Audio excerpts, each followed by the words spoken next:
Hey, hugs and kisses to all my friends out there. Thanks for checking out my video. This is your host, ID Chester. This is part five, believe it or not, part five already of our role playing series. So hopefully you've been able to check out some of our previous episodes. Hopefully you guys learned some stuff. Hopefully you decided that yes, role playing is something that maybe you should try. Maybe it's something not to be timid about.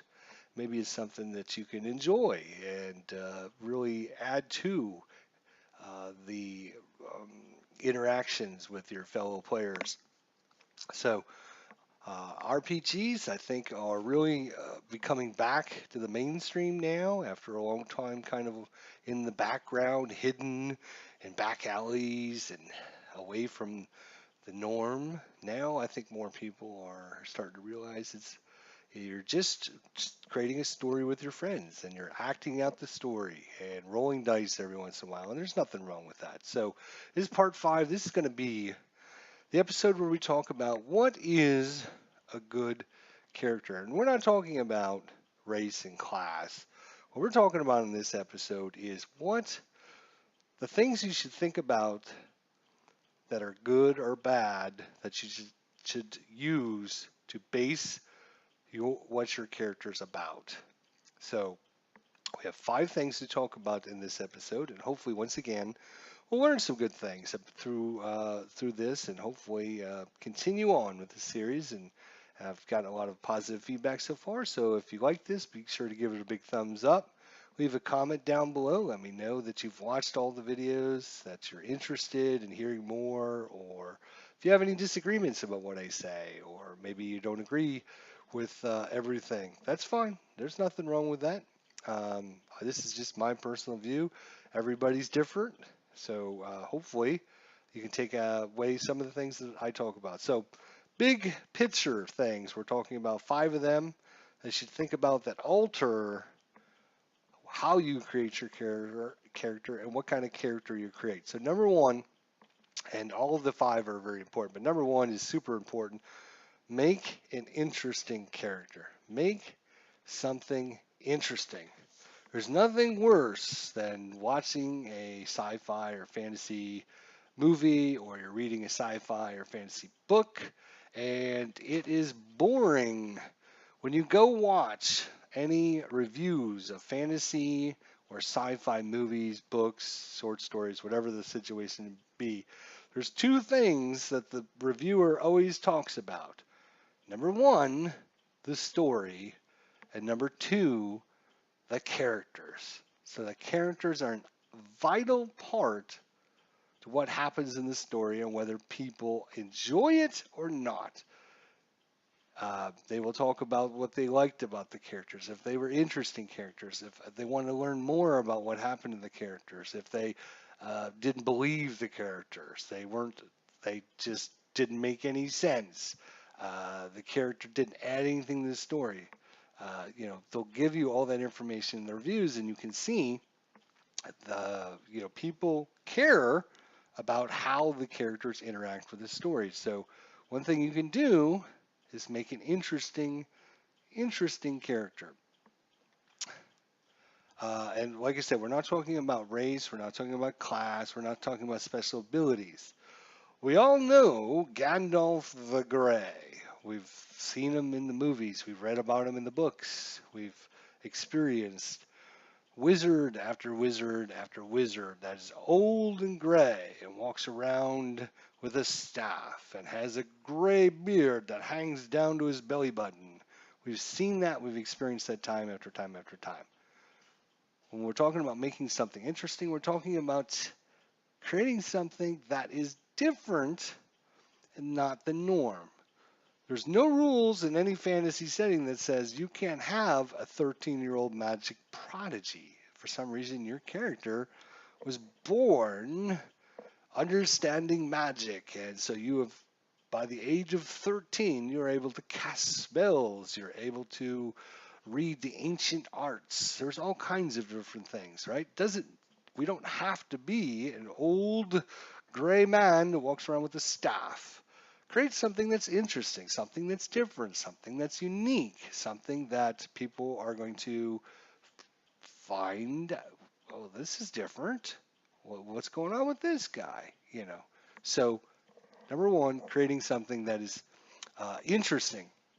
You don't have to use the same old fantasy tropes or sci-fi tropes when you're creating your character. All rangers don't have to be an elf or half elf. There's nothing written in the rule book that a ranger has to be an elf or half elf. I've never had a halfling elf. Or a halfling elf. No, that doesn't make much sense. No, does it? I've never had a halfling ranger pop out of nowhere. Can it happen? Sure can. There's no reason why they can't. Or how about something like let's give another good example. How about a tiefling cleric? Or um, a gnome barbarian or something like that. Doesn't necessarily mean you can't create something interesting. Create something that stands out from the crowd.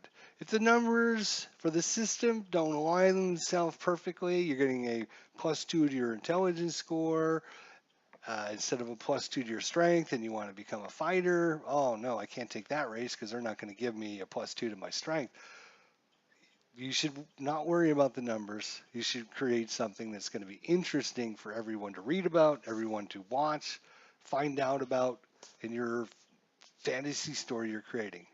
So you're going to have the story element, and then you're going to have the character as the two parts of this grand adventure. And if you have boring characters that nobody wants to hear about, nobody wants to read, then it doesn't matter how great the story is because no one's going to read it. So make something interesting. Number two, make something that's going to play well within the setting, the world setting, and the setting of your adventure based upon your dungeon master. So within 200 miles of any setting that the dungeon master can come up with, you're going to find all kinds of places that are interesting. You're going to find all kinds of different races. You're going to find all different kinds of clans and guilds, the way things are done, the way different places interact with different places. You don't have to be the elf from across the ocean on the other side of the world that nobody's ever heard of. Or you don't have to be from the great northern expanse up in the frozen tundra at the North Pole where nobody ever knew of or cared about or anything like that. Why would your character be here? Why would your character even care why Kingdom A might be going to war with Kingdom B? You're from across the ocean on the other side of the world. You have no history with this place. You have no knowledge of what had happened in the past. You're not familiar with the events that have unfolded. If you create your character based upon the setting and location that your dungeon master has planning for this adventure, you have some built-in advantages. You know the history. You're familiar with things that had happened. You might have friends that are around that you can talk with. You might have family that is around that you can talk with. You can, maybe you've run into this merchant during your travels before. Maybe this bard that is singing at this tavern had come to your village at some time ago to sing. So maybe you can talk with him. Maybe you have a history with some of these people. You care about why Kingdom A is going to war with Kingdom B because you are part of this region. You're invested in this story. There's nothing worse than reading about a character that's not invested in the story. He could care less, but he's trying to convince everyone that, oh yes, I care about what happens in the story. And even though I'm a barbarian from the north and my clan is, under attack and at war with, the frost giants or whatever the scene is that's happening up there, but I happen to be down here and trust me, I care about what happens to Kingdom A and Kingdom B, and yes, I'm very invested in this. It just doesn't make a lot of sense for characters that are not from the setting and not from the area that things are happening in the story to be invested in it and care about it. If you are playing a sci-fi setting, you don't have to be a race of Gizzlebobs from the planet Goblib on the outer edge of the known universe, 16 galaxies away that no one's ever heard of.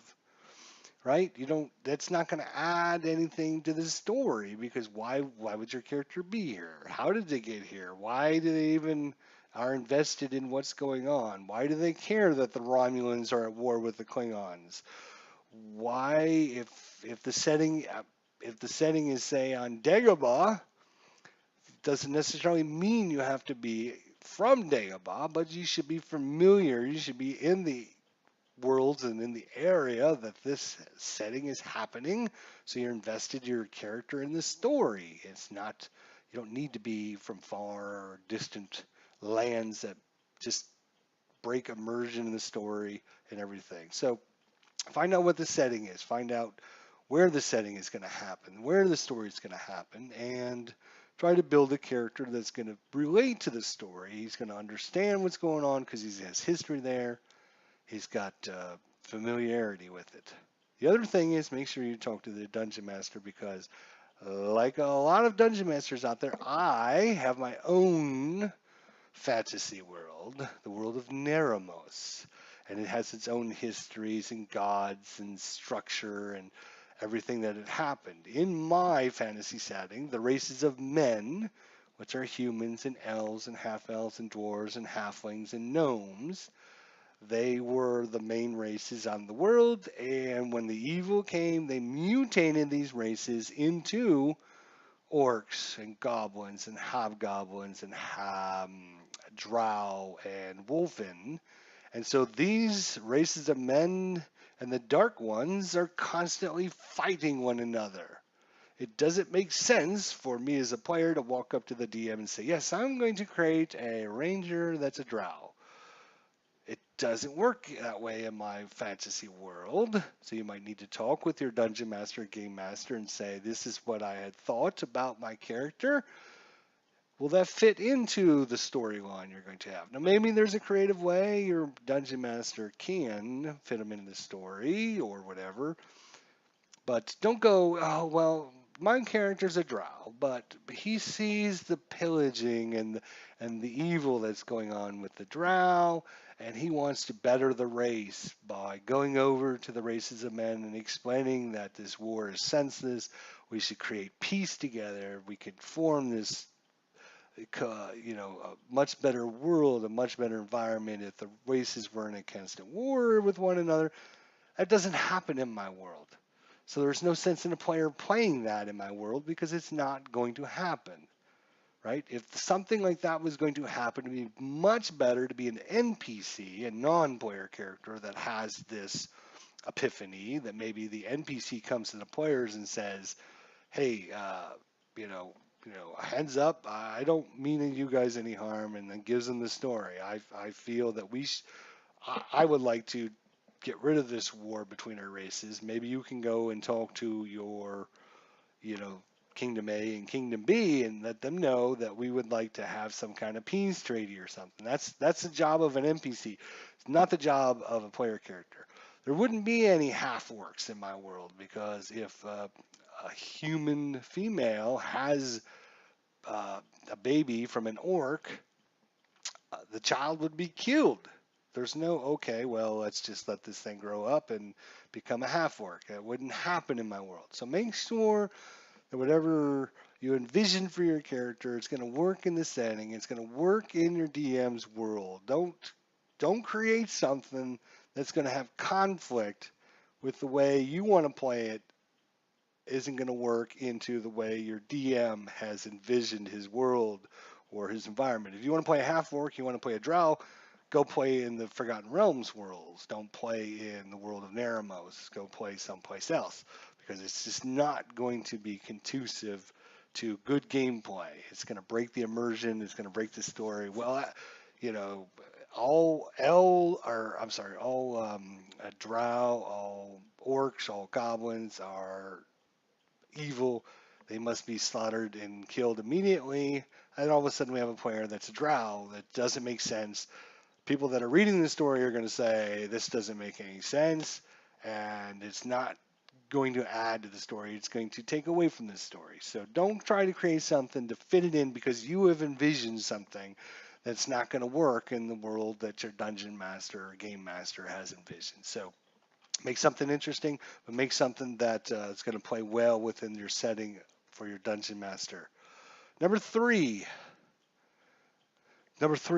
make something that's going to play well with your other players and your other characters. And this is a biggie.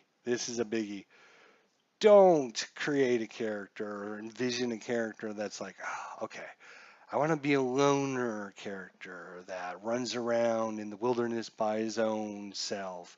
He hates people, he hates civilization, and he wants to be able to forage and live on his own.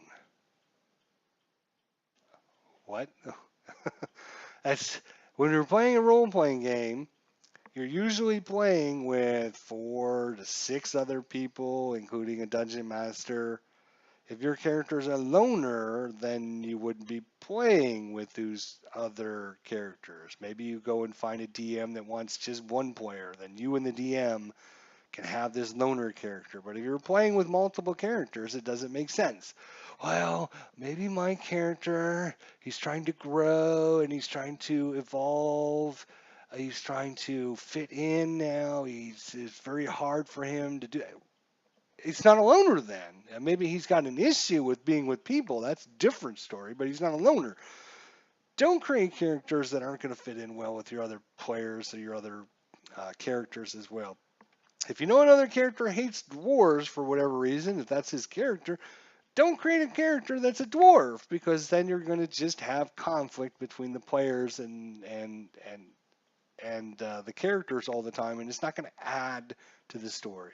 I mean, a little bit of that is fine. You know how Legolas and Gimli kind of teased one another back and forth. That's always fine. That's good. That adds stuff to the story. But if I'm an elf that hates dwarves and I have a dwarf in my party, why would I be with him? Again, it breaks the immersion of what's going on in the story. Legolas doesn't hate dwarves. Gimli doesn't hate elves. But somehow they have this relationship with one another. The relationship they have with one another is fine, and there's nothing wrong with that. It actually adds to the story. It brings people closer to these characters because they understand that they're not just stats and numbers. They're actually characters with personality and feelings. So that's always a good thing to have. What you don't want to have is create a character that's going to be a problem with all the other characters, or somebody that's going to do things that just don't make sense because you think in your head, oh, I'm going to create a character. Every time I kill someone, I must bury the creature. I must give it its holy rites. I must pray for forgiveness from my God, and I must repent by cutting my chest with a blade 3 times. Okay, so every fight now, the other players are sitting around the table while you give out this lecture about what your character feels and what they're doing and how he's going about it. And after a while, the other players go, oh my God, this is so annoying. Why do we have this guy here? It's not adding to the story. It's actually taking away from the story because now the story flow is gone because this character needs to bury all of the monsters. What happens when you're in a cave, right? And you got a stone floor. Is this guy got to stop and drag all the monsters outside to bury him? It sounds like a lot of downtime for the party. It sounds like a lot of problems for the party. It sounds like something as me as a player I would not enjoy. If you create a character, oh my God, I hate the sight of blood. Every time we fight something, I need to repent for an hour, and my character just hates the sight of blood. Doesn't make sense. If you're an adventurer and hate the sight of blood, right?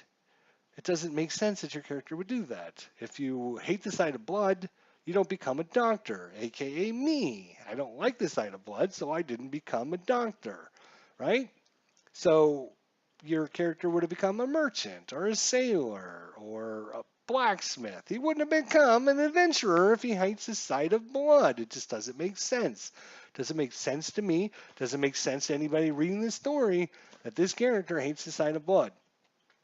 Now, what I'm not talking about is say things like, if I'm playing a awful good paladin or just an awful good character in general, and my character doesn't like to see someone being tortured, the other players know this, so they've said, "Hey, Billy Bob, you need to go and get some wood for the campfire because we need to talk with Bandit Steve here, and Steve has to give us some information."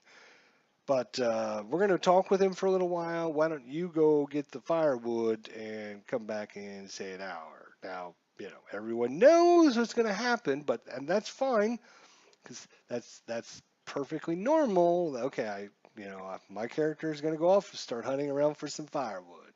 That's not annoying.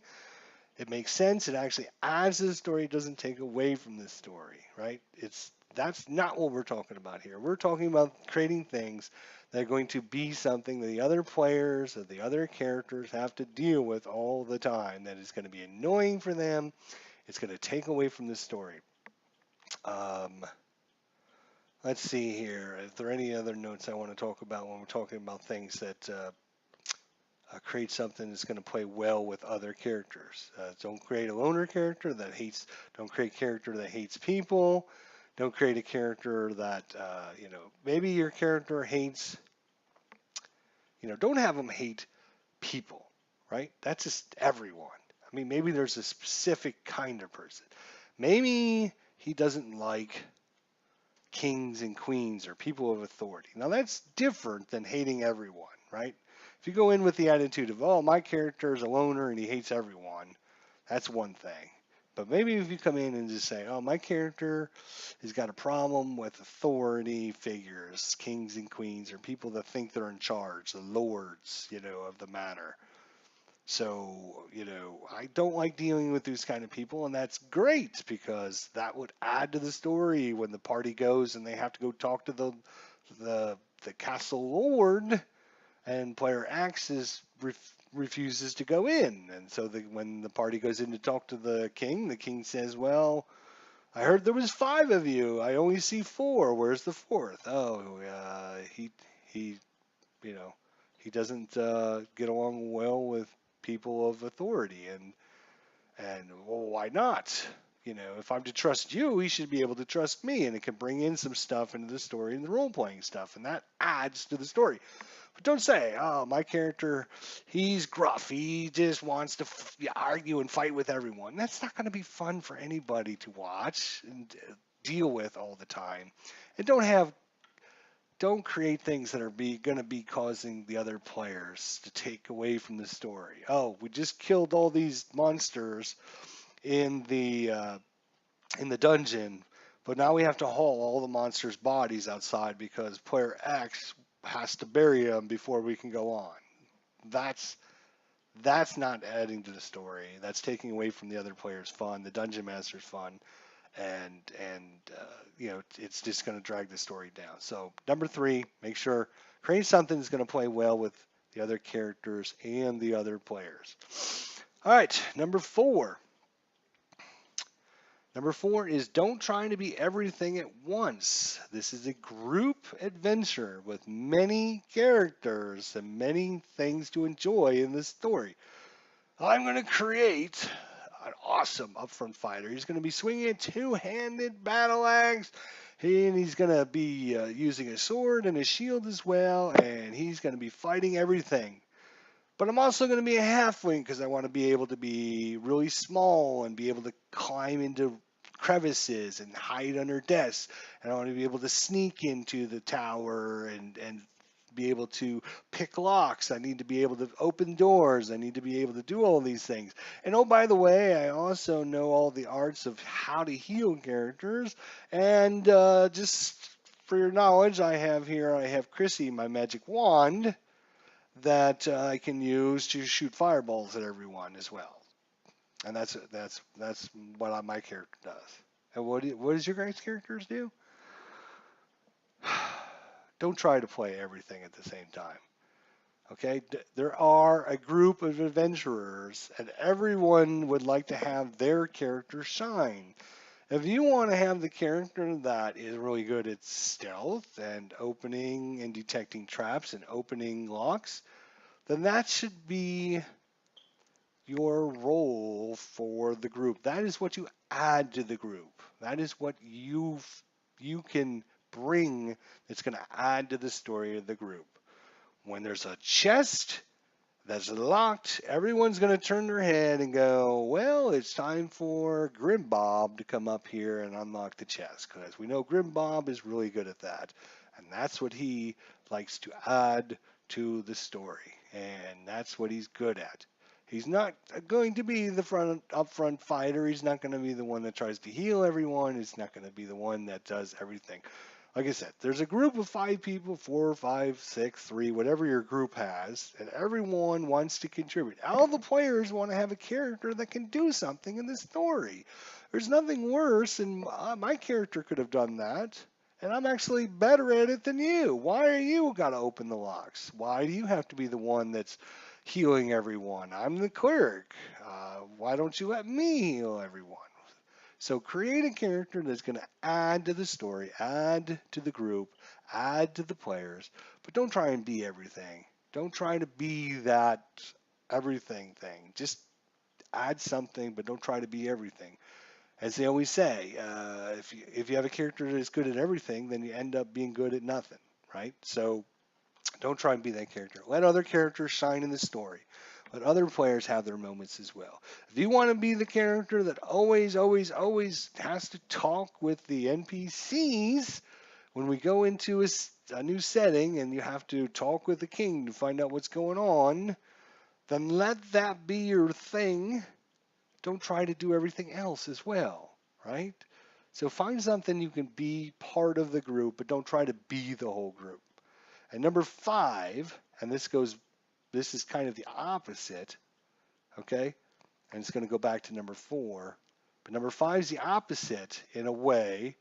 Number 5 is play something that's going to be fun. Play something you're interested in. Don't play something because the other players say, well, I'm the magic user, he's the fighter, we got George here, he's the thief, we need a cleric, so it looks like you're going to be a cleric, buddy. If you're not interested in playing a cleric for whatever reason, you're not interested in playing this character, it's not going to be any fun. It's not going to be fun for you. You're not going to be happy doing it. You're going to drag the other people down. You're going to drag the Dungeon Master's story down, and everything won't be fun because you think that you have to fit a certain role. Now, we just talked in number 4. Don't try to be everything, right? Don't try to be the talker and the fighter and the magic user and the thief and the cleric. Don't try to be all those and be specific. Number 5 is play something fun, but don't try to fit in because that's what the party needs. Okay? Oh, we need somebody that can open locks. Well, I'm not interested in playing a thief, to be honest. So what my character likes to do, I want to be able to play a magic user. We already have a magic user. Well, so I'm a different magic user than he is. I use, I use cold spells, and I have knowledge in other ways that your one magic user doesn't. Well, we already have a magic user. Well, I'm not interested in playing cleric because it's not going to be fun for me. So I'll tell you what. Why don't you play the cleric? If you're interested, if you think you need a cleric in the group, then you play a cleric. Obviously, this is an extreme situation, but you can talk to people and let them know it wouldn't be fun for me to play something like that. I want to play what I think is fun. And here's what I would bring up. Number 1, if players are like, well, we need a cleric, I would bring up several different points. Point number 1 is if we need a cleric, any one of you can volunteer to be a cleric. And, oh, well, I'm already a ranger. I'm already got a role in the group. I've decided that my character loves nature. He's all about nature, and that's all. When your character levels up from level 5 to level 6, oh, I'm going to be a ranger. No, you can just take a level in cleric then, buddy. If you're that worried about metagaming and having enough healing, then you're just going to have to take a level in cleric then. It's not up to, and then I guess my main thing is it's not up to one player to fill the role the players think they need in the game. Each player is responsible for their own uh, interests and their own excitement to add to the story, but everybody should play something that's fun. And there's nothing wrong with playing in a setting that has 5 fighters in a group. All 5 of them are fighters. Well, wait a minute. Well, we don't have any magic users, we don't have any clerics, we don't have any thieves. That's fine. The players know this. The characters now know this. They're going to have to play smarter. They're going to have to think about things before they just go busting into a room and fighting monster after monster after monster after monster if they know they don't have any healing around. They're going to have to actually think about things. They're going to have to invest more in spying and figuring out what's going on. They're going to have to buy some healing for themselves. They're going to have to take all this treasure and instead of buying that or creating a set of plate mail armor, they're going to have to spend that money instead on potions and healing. And that's the way that they're just going to have to do it if they don't have a cleric in the group. There's nothing wrong with playing a group with 5 wizards on it. Maybe all these wizards are from the same faction. They're some from the same guild. You know, the White Tower Wizards, and now they've formed into an adventure group. And so the White Tower tells gives these wizards different quests to go on. Oh, we don't have any clerics. We don't have any fighters. Well, we have our wizards. Well, you just have to play that the way that it is. If we actually look, we've got some books here, unfortunately, but if you look at a fantasy novel here, what do we have? We have what looks like a fighter here, right? He's got a sword. This way, he's got a sword, and he looks like a fighter, dude. Well, what's this other character here? He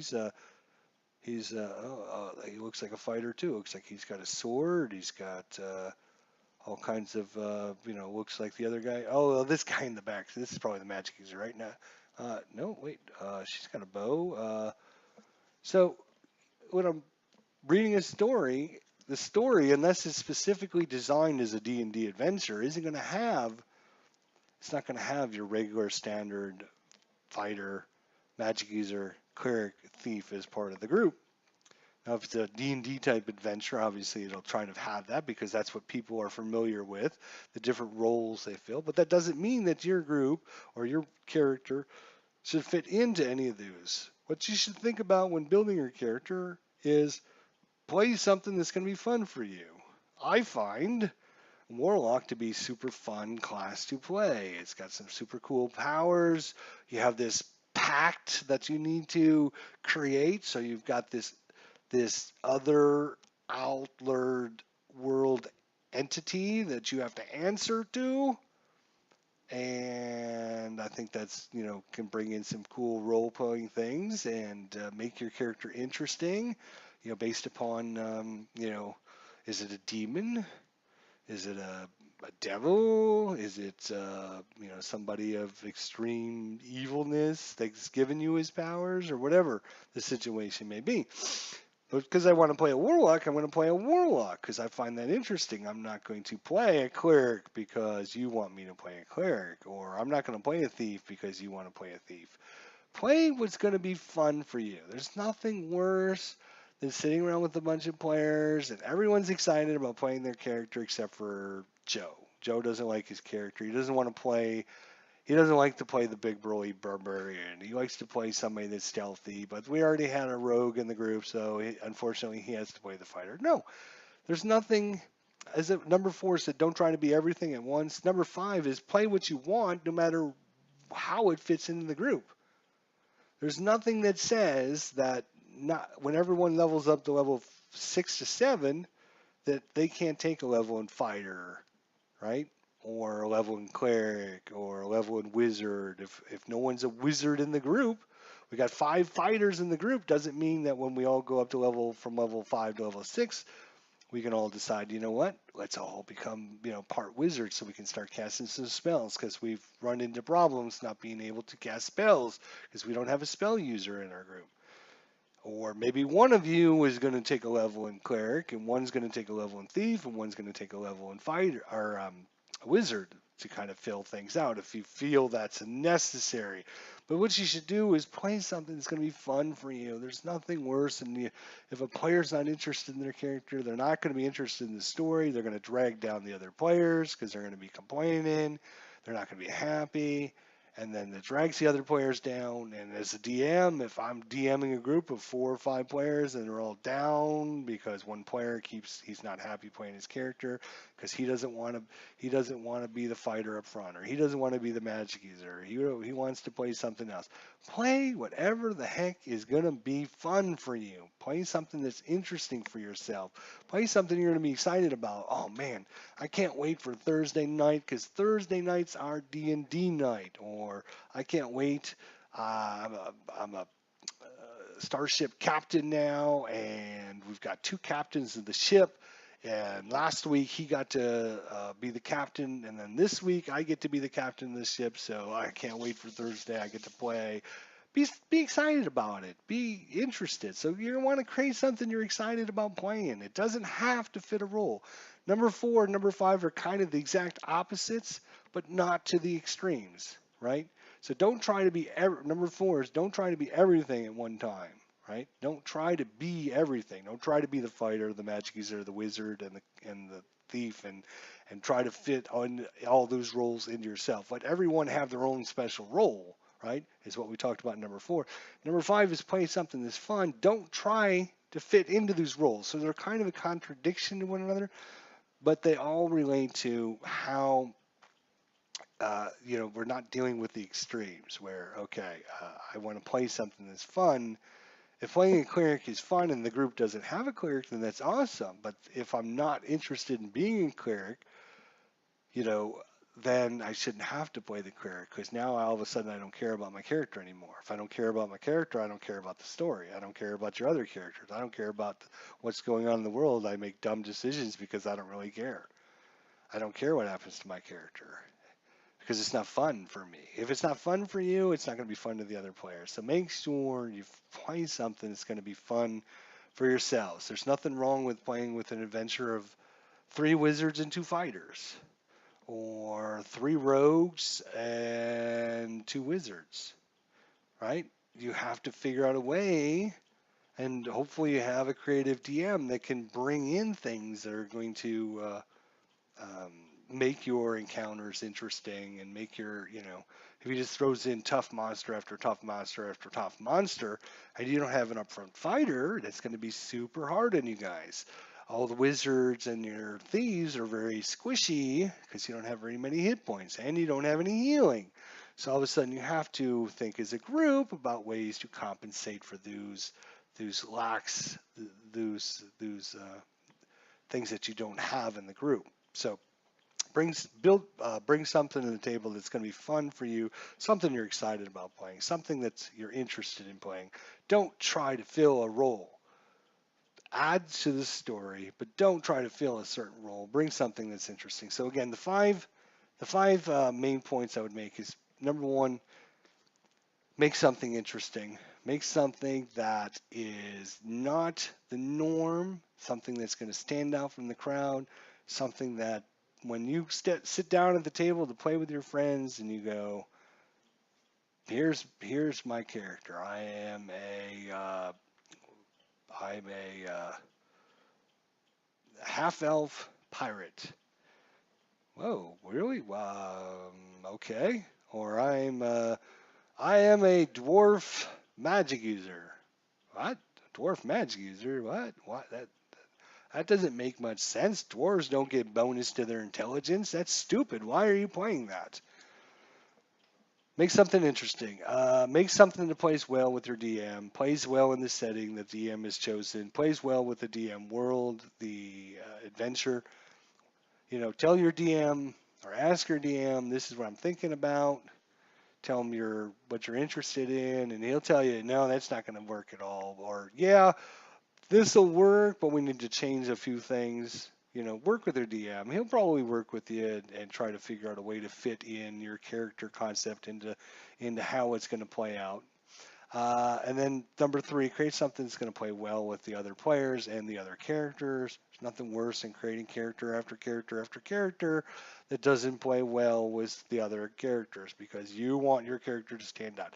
Don't create something silly or stupid that you think, oh yeah, this is going to be great. I'm going to add this, uh, this element into my character, and all it's going to do is take away from the player's fun, the DM's fun, and if you got to be if your character's a constant jerk, then people are going to think you're a constant jerk, and they're not going to want you to play, right? So find something. It doesn't mean your character has to be, goody two shoes. We're going to look at that when we start creating characters. We're going to talk about background. We're going to talk about ways to history and stuff probably in the next episode.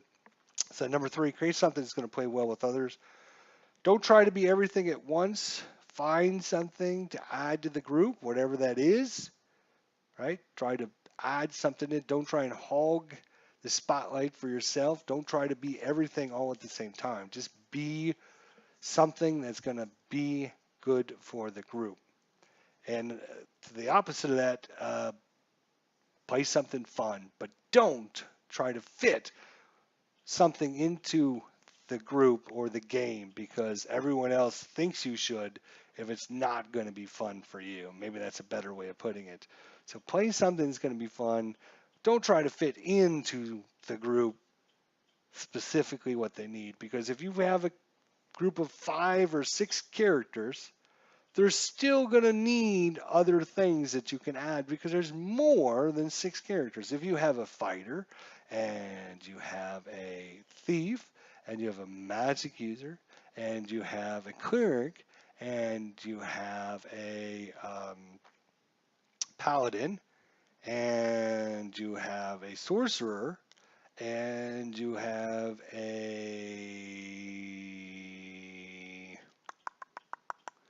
I'm trying to think of the other classes at this point.